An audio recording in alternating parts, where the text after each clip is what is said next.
The grand ballroom glowed with golden light, the chandeliers reflecting off the polished marble floor. Guests mingled with champagne glasses in hand, the air thick with laughter, money, and ambition. It was the official launch of my company, a day I had worked years for. Cameras flashed, speeches were made, and everything seemed perfect until my grandfather took the stage. He was the man who had built our family empire from scratch, the man everyone respected and feared.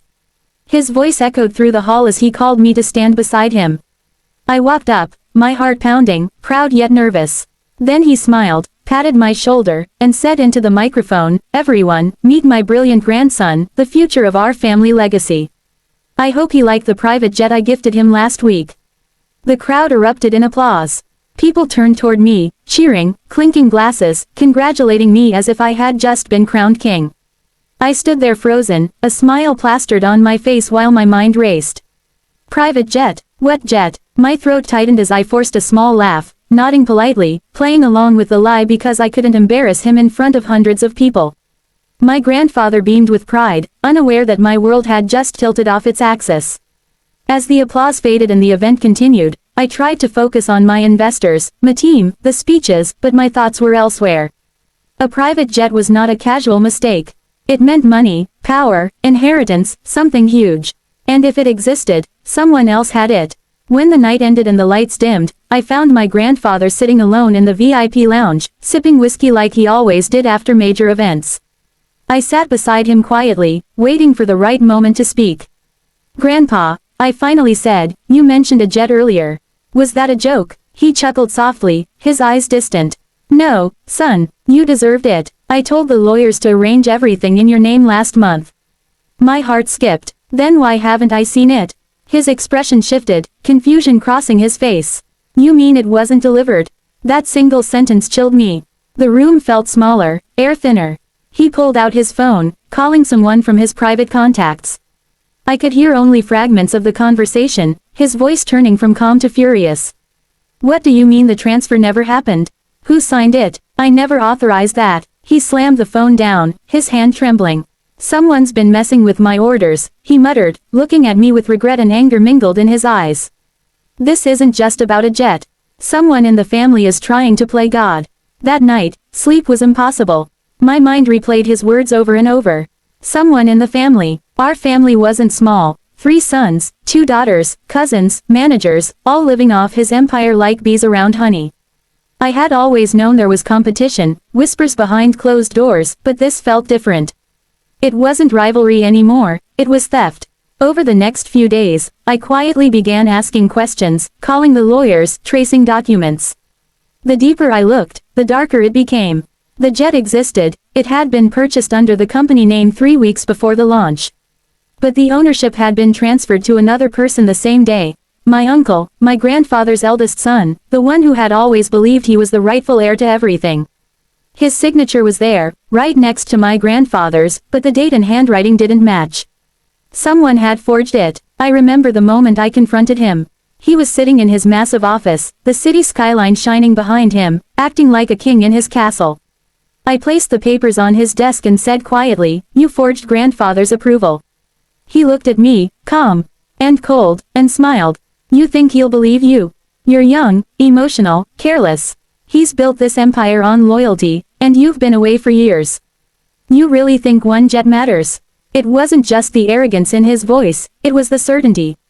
He had done this before, maybe many times, twisting reality until he looked like the hero. I walked out, my hands shaking with anger and disbelief. The next morning, I went to see my grandfather again. He was in his study, the air heavy with silence. When I told him what I had found, he didn't say a word for a long time. Then he whispered, I trusted him with everything. We sat there together, both broken in our own ways. For him, it was betrayal from his own blood. For me, it was the realization that my family's wealth was built not just on business, but on deceit and manipulation. I no longer cared about the jet or the money. I just wanted the truth. At that moment, the door burst open. My uncle walked in, his voice raised, accusing me of trying to ruin the family's image. The argument escalated until my grandfather stood up, his voice trembling but powerful. Enough. If you betrayed this family, I'll strip your name from everything I own. The room went silent. My uncle glared at me, eyes burning with hatred, and stormed out. My grandfather sank into his chair, exhausted, older than I had ever seen him. The morning after the chaos, the mansion was eerily quiet. The usual laughter of servants and hum of business calls had vanished, replaced by the weight of tension that hung in every corner. My grandfather hadn't spoken to anyone since the confrontation. My uncle had disappeared, leaving behind a trail of unanswered calls and locked accounts. I sat in the office with a pile of documents scattered across the desk, trying to piece together the truth. Every file, every signature, every bank transaction told a story of deception that stretched far beyond a stolen jet. It was about the company itself, my grandfather's empire, the one he had trusted his eldest son to protect. The lawyers arrived before noon, their faces pale. They handed me folders that contained a copy of my grandfather's will, or what appeared to be one. The more I read, the more my stomach turned. Entire sections of the company had been transferred quietly into shell corporations under my uncle's name. Offshore accounts, false invoices, fake board approvals, it was all there. The same forged signature that had stolen the jet appeared again and again, this time stealing millions.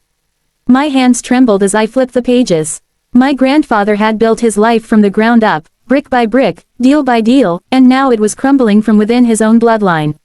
When I finally walked into his study, he was sitting in the same armchair, staring at an old photo of his children. His eyes looked tired, but behind the sadness, there was fire. He asked me quietly to sit. "Tell me everything," he said. I placed the files on his desk and watched his hands shake as he turned each page.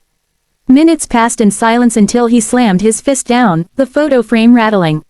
"He destroyed everything I stood for," he whispered. I saw tears well up in his eyes for the first time in my life. "I built this for them, for family."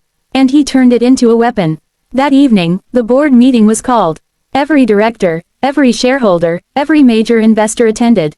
Rumors had already begun spreading about what had happened at the launch and the fight that followed. When my grandfather entered the room, the chatter died instantly. He looked older than I had ever seen him, but his presence still commanded silence. I sat beside him as he opened the meeting.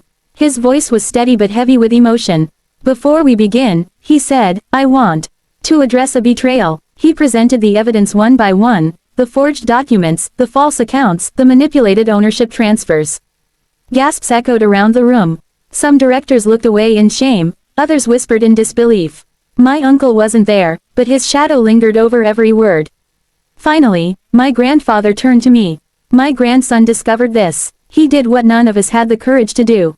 From this day forward, he is the rightful CEO of this company." The announcement hit like thunder. The room broke into murmurs. Some clapped softly, others sat frozen. I felt no joy, only an ache that came from realizing the cost of truth. My grandfather stood tall, but his hands trembled as he handed me the company seal.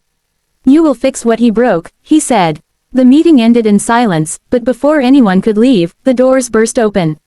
My uncle walked in. His face was pale, eyes red, and rage radiated from him like heat. "You think you can steal what's mine?" he shouted. "You're old and senile, and he's just a kid with no idea how this world works." Before my grandfather could respond, I stood up. My voice shook, but I didn't back down. "You stole from him, from all of us. You forged his name, you lied to the family, and you destroyed his trust.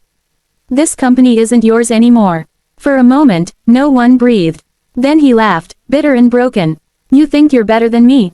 You'll see what loyalty costs in this family." He turned and stormed out, slamming the doors behind him. That night, the house was filled with arguments and whispers. Lawyers came and went, papers were signed, accounts frozen. My grandfather barely spoke, but when he did, his voice carried the pain of a man betrayed by his own blood. I stayed with him until late, watching him gaze out the window into the darkness. "Money makes men blind," he said softly. "But love for family can make them foolish." I was both. In the following weeks, the chaos deepened. News spread to the media. Headlines screamed of scandal, betrayal, and corporate theft.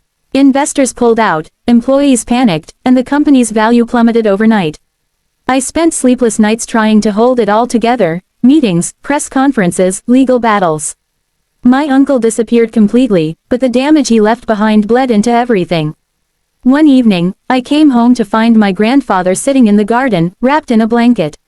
The moonlight made his silver hair glow softly. When he saw me, he smiled faintly. "You did well," he said. "You saved what could be saved." I knelt beside him, unsure what to say. I didn't save it, I whispered. I just tried to protect your name. He took my hand gently. Then you've done more than I ever could. A week later, he passed away in his sleep.